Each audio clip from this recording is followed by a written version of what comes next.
Yeah, you like texted this to me on like a Saturday as I was working out. And I was like, now my entire workout, I'm on ChatGPT and texting you back and forth. Got the worst workout in, debating some ridiculous thing, trying to solve this puzzle.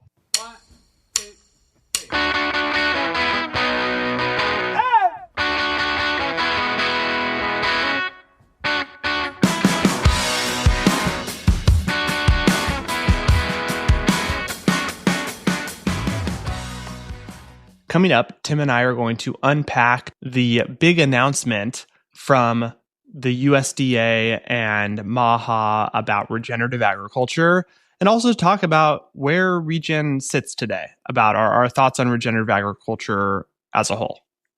The Modern Acre is presented by Corteva R&D, the research and development engine of Corteva Agriscience.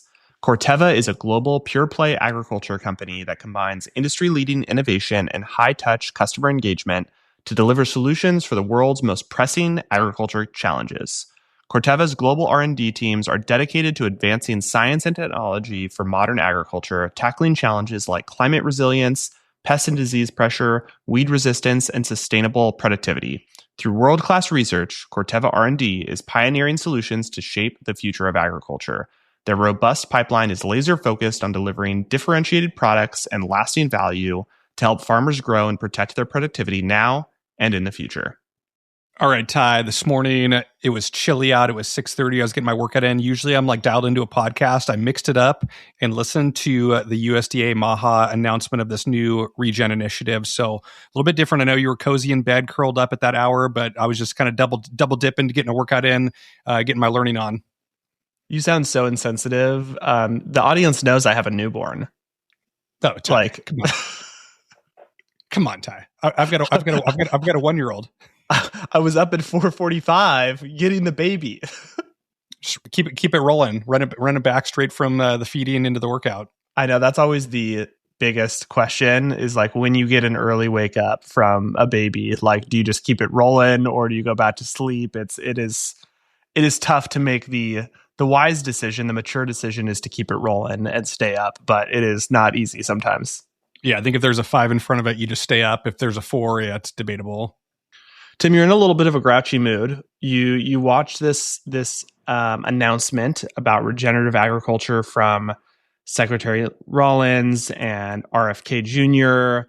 Give us the rundown. What was this big announcement in regenerative agriculture, and why are you being such a grouch?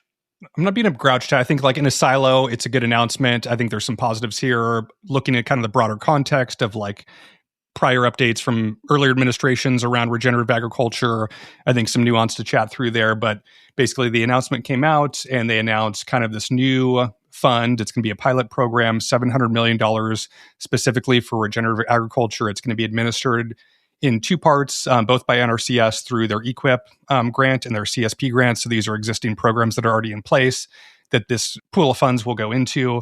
So at the start, Secretary Rollins was basically just doing kind of like a Regen 101 of kind of explaining what regenerative agriculture is, why it's beneficial, what the tie-in is to MAHA. So I think that was all positive. And I think the biggest challenge for me is kind of like getting into the details of like what this actually means and just looking at kind of historical precedent for similar type programs. There was the partnerships for climate smart commodities that came through in the Biden administration a few years ago.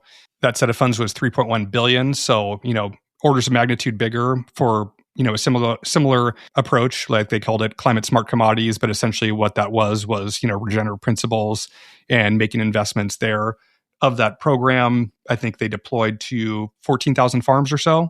So just for context on kind of like what the adoption was for that type of a program, you would assume in this new program, similar farms are applying for it. So, I mean, at $700 million and 14,000 applicants, that's $500 per farm. So it just seems like not enough. Like it's your point you made to me earlier is like something is better than nothing, but it seems like not a ton of money to go around here to really make a big dent in regenerative agriculture. The Partnerships for Climate Smart Commodities Act, I think, was put on pause earlier this year when the Trump administration got into place, and they basically changed the name to the Advancing Market Program, I believe. AMP program is what it's called. So that $3.1 billion is still allocated for at a federal level, just being administered through a different name. So like a little bit of confusion on my end of like there's already kind of an existing program called AMP. There's this new program that's through NRCS that both are kind of very, very similar in some ways. So I don't know, Ty. It was, I think it's a positive that regenerative agriculture is being talked about at a federal level. Like you and I have talked about it for years, but it just seems like a little bit small in the grand scheme of things. Like a couple days ago, there was that relief package that was 12.1 billion that was primarily for helping row crop farmers through a challenging cycle. And there was a large majority of that is going to, commodity type crops, the corn, soy, rice, those type of commodities. There was a little bit of a whisper about some of that might go to specialty crop, but I would think it was going to be less than $1 billion, and it was still kind of unclear on which groups are going to participate. I know Western Growers put out a statement that they were disappointed in that, and I've seen a couple of commodity-specific groups come out and say that it was like disappointing that a lot of the crops weren't included in that relief bill. So I think just like, orders of magnitude different on where the federal government is spending money in agriculture, and like really are we addressing the same challenges? Like on one hand, earlier in the week, we're having to bail farmers out for being in, a challenging farm economy. And 2 days later, we're, offering $500 a farm to potentially participate in this program to explore and kind of de-risk regenerative agriculture. I'm a little all over the place, Ty. I mean, I think it's interesting. Tim, you sound just like a cynical farmer. It's been a rough year, Ty. I'm just trying to make it through the end of the year. Like if this news would have come out in like early January, like get through the holidays, maybe like would receive it better. It was, I think I listened and I was like, whatever. Just like in a kind of a grouchy mood coming off a challenging farm year. Well, let's unpack it a little bit. I think that's really interesting. I think overall, a lot of positives, like you mentioned. I think that just even hearing the administration talk about regenerative agriculture and a focus on eating clean and eating healthy and trying to address, like, I disagree with RFK about on a lot of stuff, but on this one, I definitely think this is valuable for the country, right? Like leaning into healthy eating, nutrition. We all know that SNAP has kind of been broken historically, right? People being able to use SNAP to buy soda, which is not nutritious and empty calories, and how the government has advised on like nutrition, like the food pyramid is like totally backwards. So like there's just been a lot of things that the federal administration has gotten wrong. And so just to hear them talking about this in direction, I think is a huge positive. And, you mentioned climate smart. Like climate smart was this weird, like, not perversion. I think perversion is too strong, but like perversion of regenerative agriculture was like, we're going to call it something else. We're going to kind of like own it for just the climate benefits. And that's kind of how it was kind of branded. And just to hear kind of going back to some core principles of regenerative agriculture, it's a focus on soil health. It's a focus on conservation. And that should include water conservation, right? Like just things that have been around for a while, but just bringing it under the regenerative umbrella of conservation, and then just natural vitality. I don't know what that means, but like I just think that overall is a positive to hear this happening at the federal level. I think is a big net positive in my opinion. And I think my more optimistic or favorable view of it is you got to start somewhere, right? Like one thing we know about Equip, like some of these different programs, like they are challenging. They are like you have to know how to apply them, and you can kind of work the system and all these different things. So like bringing the idea, again, we're talking idea versus execution, the idea of bringing these all under one kind of like cohesive structure and process, that's interesting to me.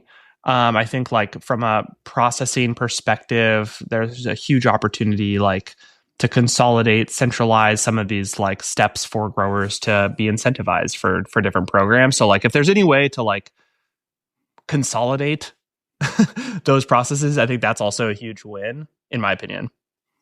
Totally. I mean, I think hearing from Aubrey Becancourt, who's the new lead of NRCS, we've had her on the pod when she was at California Almond Alliance. Like, she's legit. She's a very good leader. I think she's going to do a lot of great work in this administration. So I think she's a good voice of reason of kind of like level setting. Like she's obviously worked with specialty crop growers, almond producers in California in particular, but made the point that, farming in California is different than farming in Indiana. So I think like having that kind of nuance and perspective is going to be super helpful, and providing this on-ramp to regenerative agriculture.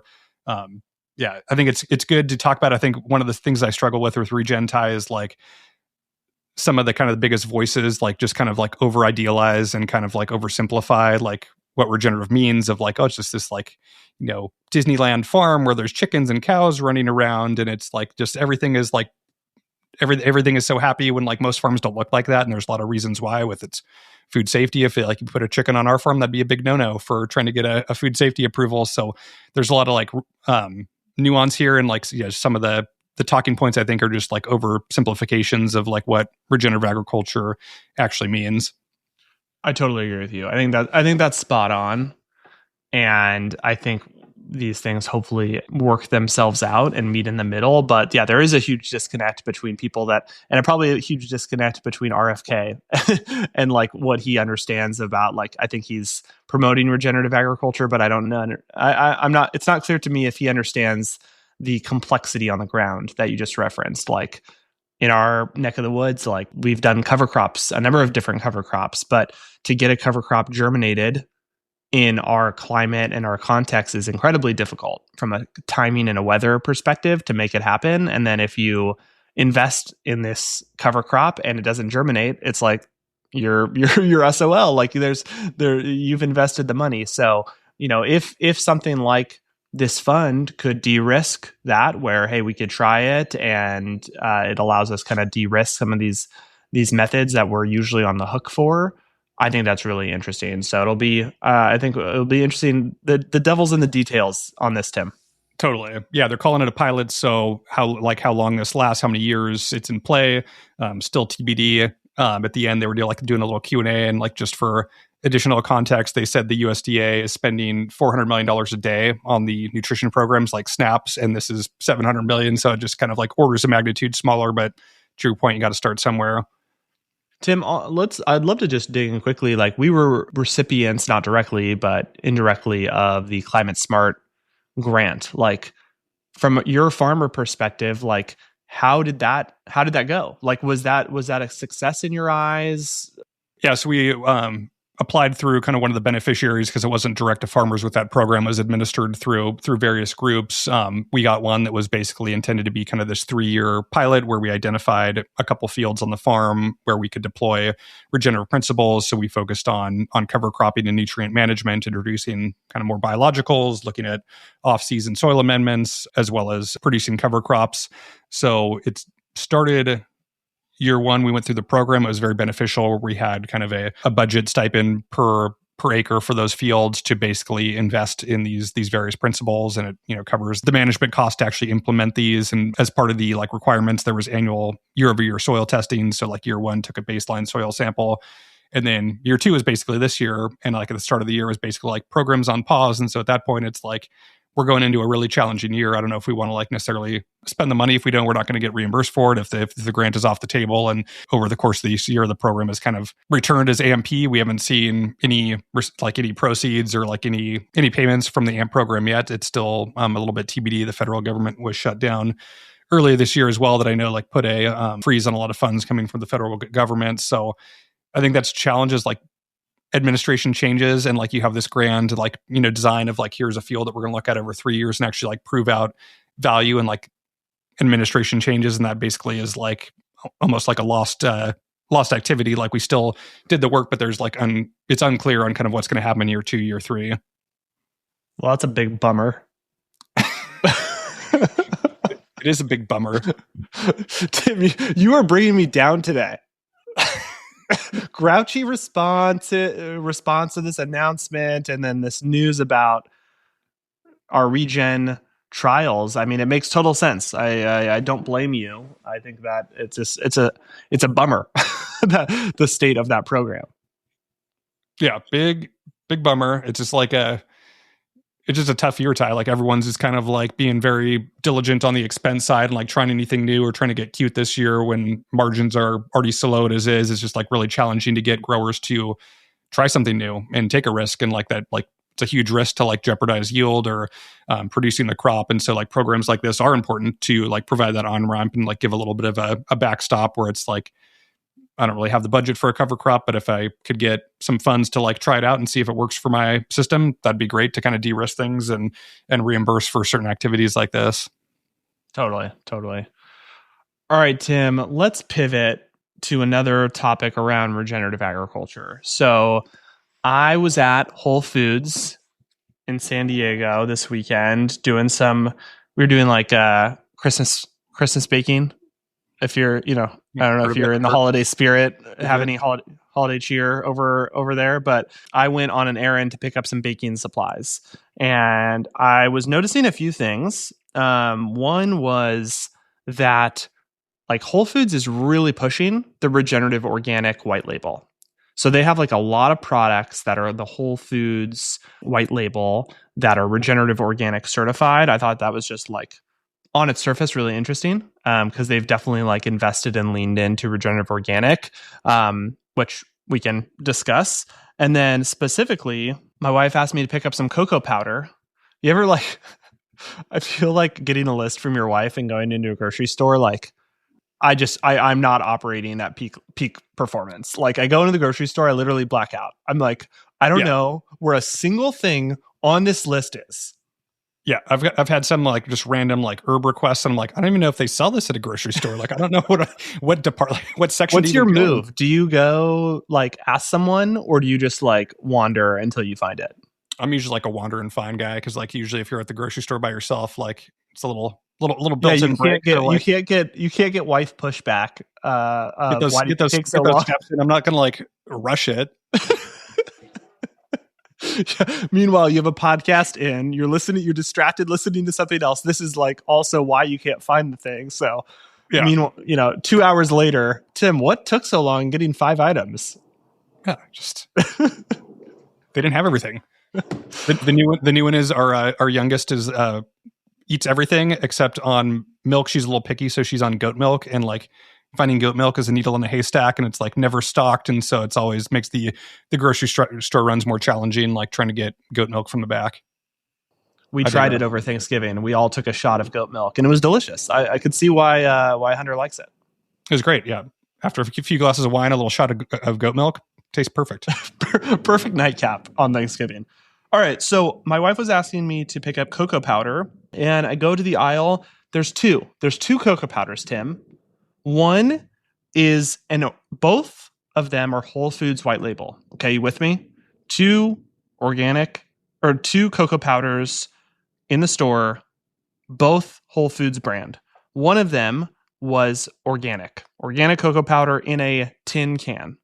The other one was a regenerative organic cocoa powder in a pouch. That was it. 2 products, and I was like, oh, this is really interesting. And I look at the prices. The organic product was $7.79, and they were the same.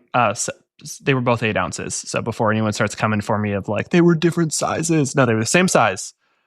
So $7.79 for the organic one. The regenerative organic certified pouch was $5.99.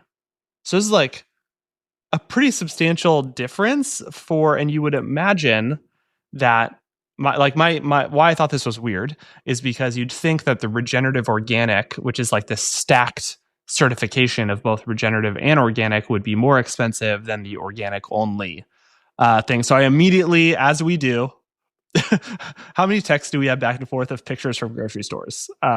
Thousands. Yeah, you like text this to me on like a Saturday as I was working out. And I was like, now my entire workout, I'm on ChatGPT and texting you back and forth. Got the worst workout in, debating some ridiculous thing, trying to solve this puzzle. We would be so much more fit if we weren't brothers. But although on the other hand, maybe it all pencils out because we're competitive but we do definitely negate some workouts through like texting each other and getting distracted. Yeah, the amount of workouts we've ruined texting each other while we're trying to get a workout in is too many to count. All right, so Tim, what's happening here? Was my reaction like? Did you have the same reaction as I did? Like, what is going on here? Yeah, I think like in my mind, I think like a conventional product is priced here, organic a premium there. And yeah, these additional kind of stack certifications you would imagine are going at a more premium price point. So it seems like the inverse is happening here. I think the first thing I texted you was like country of origin. It's pretty interesting on a product like cocoa powder where they don't explicitly state the country of origin. I think it's grown in mainly Africa and South Central America is where that comes from. I think you said the ROC one said it was like packaged or processed in Switzerland. So Yeah. very long supply chains. It's like interesting that these products are grown Africa, Central America, getting processed in Europe, getting sold in the US. So a lot of transportation miles there. That was, I think we've talked about that before, Ty, of like these ROC products that are coming from like Sri Lanka and just like all over the place of like, is that better than just like a local product in your backyard that's like, you know, a regular product with all the food miles that go into it? Is that more regenerative? I don't know.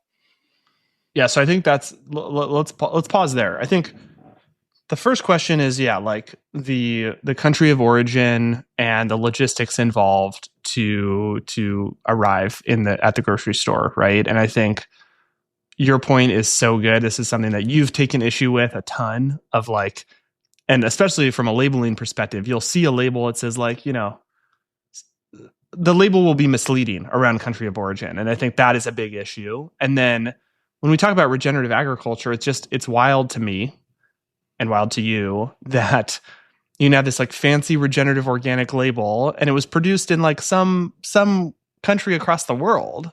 Like, I don't know if that's really like regenerative. Like, maybe a hot take. It just doesn't seem regenerative to me. And I think, Tim, I texted you that day and I'm gonna go out on a limb and say that there needs to be a regenerative local certification. Like I would be all in on that certification, right? Something about like this product is local and like I feel like you could put together some like really interesting like levels to that, right? Like, is it US? Is it your state? Is it your county? Is it your right? Like I think there's some really interesting things there of like, man, if I saw a product from Lodi in my store in San Diego, that'd be so sick, right? And like I would be all in on getting that. So, and then having some level of focus on how it's farmed.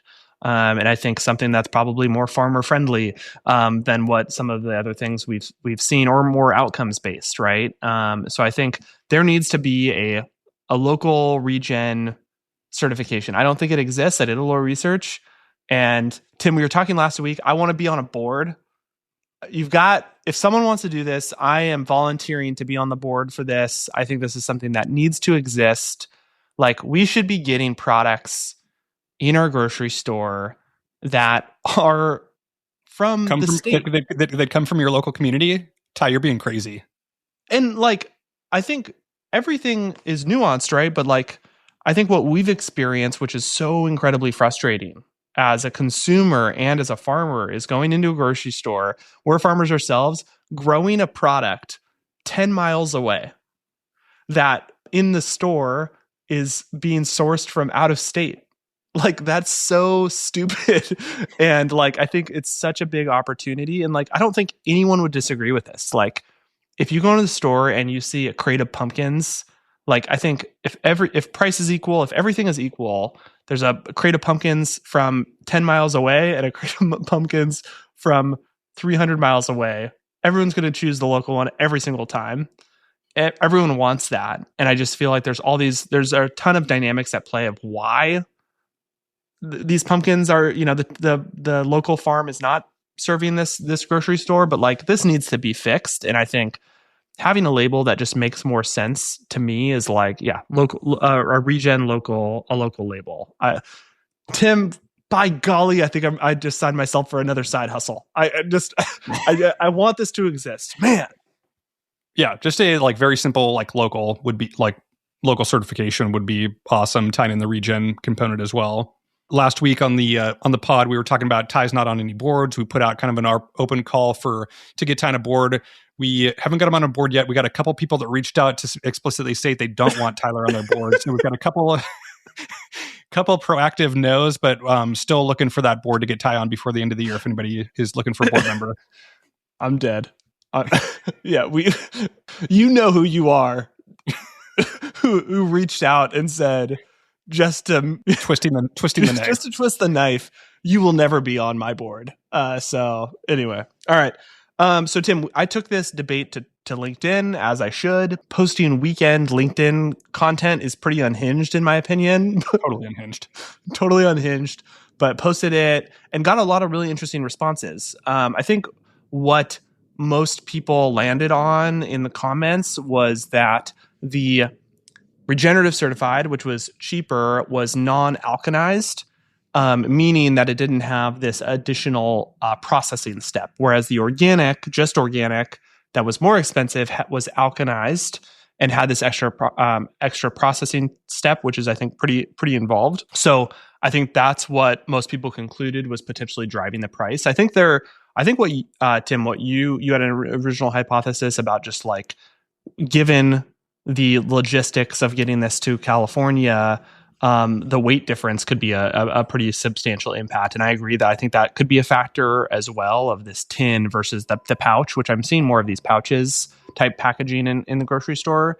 Yeah, and then like if you're transporting those like in an ocean container, like how many bags can you pack in a container versus how many tins? I think you just have like less air in the instances of bags, so you're just moving more material. And then my last hypothesis, and it may be a combination of all of them, is that Whole Foods is just pushing the regenerative organic thing, and they could just be taking lower margin on the regenerative organic products because it's, they're trying to push it from a marketing perspective, or they have oversupply. It wasn't on sale, so I think that's the one counter to that hypothesis, is it wasn't like, the Regen Organic was on sale and that brought it lower down. These were both kind of the list prices. But I have a feeling it was a combination of all those things, but I think the combination made it kind of significant, right? Like the disparity, I think that's like 25%. No public math, but the difference between almost $8 and $6 is pretty wild. No one said that farming cocoa beans regeneratively is just 25% cheaper? I don't think anyone explicitly called that out, but thanks for bringing that one up. That was like, my initial thought was, the regen folks would be like, of course it's cheaper, because regenerative makes you more profitable, which I think there's elements of truth to that for sure. We've seen that in different examples, but the fact that it was like organic, regenerative, and layered was really interesting. But I mean, it is possible. Like maybe the farm, like where they're getting this, has a cost advantage because their soil is alive and they're not using as many inputs on it, right? Like that could be a factor. So again, it could be likely a combination of all the above, but I just found it really, really interesting. Would love to get a look at that ROC Bronze Farm and see what they're actually doing. Skeptical Tim over here. I totally agree with you. I think this is an issue I have with just organic in general.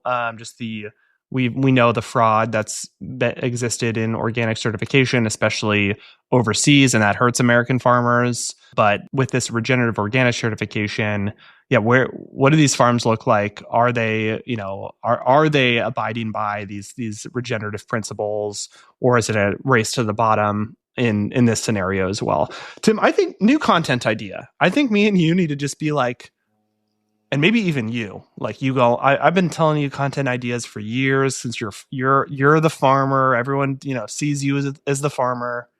Like, you need to be going in grocery stores and going like TikTok. Yes. Yeah. TikTok reels, like showing labels and being just getting everyone upset. I think is a really good content idea.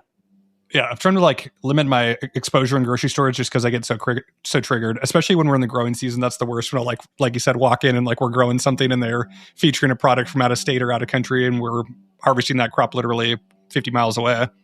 Let's wrap this up. If any of this was interesting to you, or you're working in these areas, we're friends with Cole at Local Line. They're doing a lot of great work on this issue.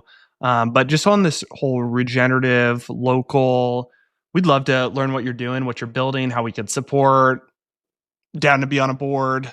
But we would just love to connect and hear more about how you guys are solving the problems and how we could support you. And because we really believe in a lot of this stuff, right? Like, how can we fix some of this stuff and go in a grocery store and have have the best products there that make the most sense for farmers, for consumers. It's something that we're both quite passionate about. I'm a little bit more like cheery about it. Tim is a little bit more grouchy about it. So I think it's a good combination. It's holiday season. Am I like giving off Grinch vibes right now? Are you in Grinch mode right now? Can we get back into farmer mode? Is Grinch mode the new farmer mode? On that note, thanks for bringing that up, Tim. We are offering 25% special Farmer Friday discount on our Farmer Mode hats.